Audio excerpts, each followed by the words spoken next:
Article 5 के तहत इस रूलिंग में जिसमें बात हो रही है कि जी आपने 197 अरकान को गद्दार करार दे दिया।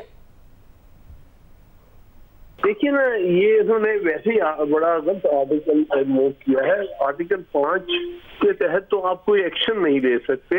वो तो एक डेक्लेरेटरी सा आर्टिकल है जिसमें कहा गया है कि हर पाकिस्तानी शहरी का फर्ज है कि वो आइन के साथ और मुल्क के साथ वफादार हो। इसमें कोई दूसरा सवाल ही नहीं।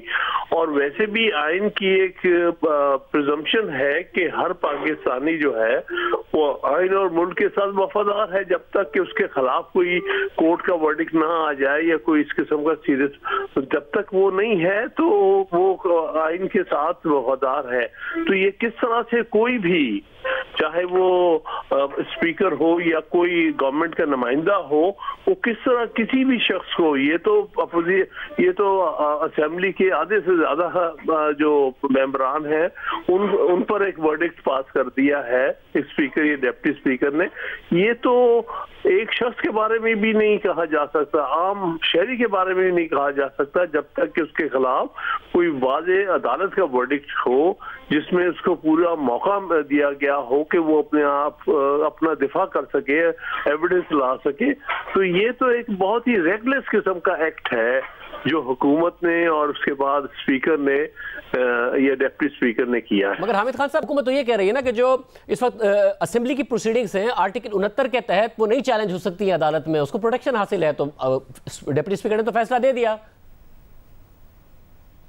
देखिए, इस वक्त लार्जर इशू तो ऑलरेडी चैलेंज हो चुका है सुप्रीम कोर्ट में। मेरे नजदीक सुप्रीम कोर्ट इसके ऊपर फाइंडिंग दे सकती है कि आर्टिकल 5 जो है उसका इतलाक किन सूरतों में होता है और क्या आर्टिकल 5 का इतलाक इस अंदाज से, कलेक्टिव अंदाज से एक तासुर या एक इल्जाम की बुनियाद पर हो सकता है कि नहीं। इस पर तो सुप्रीम कोर्ट अभी भी दे सकती है वर्डिक्ट कि इस तरह से रेकलेसली आप आर्टिकल 5 को इन्वोक नहीं कर सकते और इस तरह से असेंबली या किसी भी शख्स को, असेंबली तो बहुत बड़ी बात है, लोगों के नुमाइंदगान है, आम शहरी पर भी इस किस्म का आप इल्जाम बगैर सबूत के नहीं लगा सकते।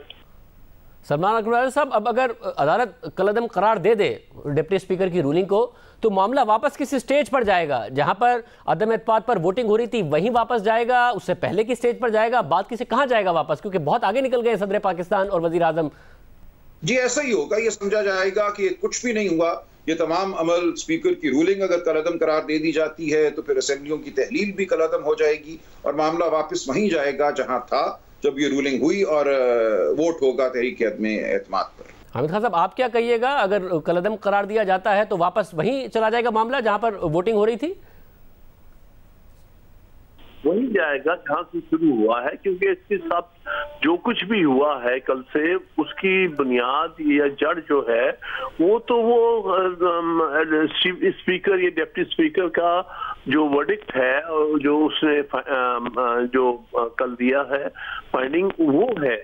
अगर वो सेटिस्फाइड हो जाता है तो फिर सारा कुछ वापस वहीं चला जाएगा जहां से शुरू हुआ था, क्योंकि वो एक बुनियाद है जिसके ऊपर बाद में स्ट्रक्चर बनाया जा रहा है कि जिसके नतीजे में जो प्राइम मिनिस्टर है वो वोट ऑफ नो कॉन्फिडेंस के तराज से बाहर निकल आया है और फिर वो प्राइम मिनिस्टर डिसॉल्व भी असेंबली कर रहा है, फिर सदर उसको उसकी तौसीक कर रहा है और फिर मजीद स्टेप्स लिए जा रहे हैं उसके तहत।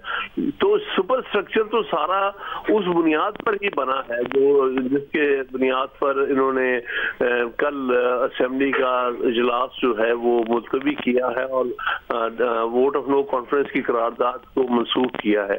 तो वहां से ही बात शुरू होगी फिर से।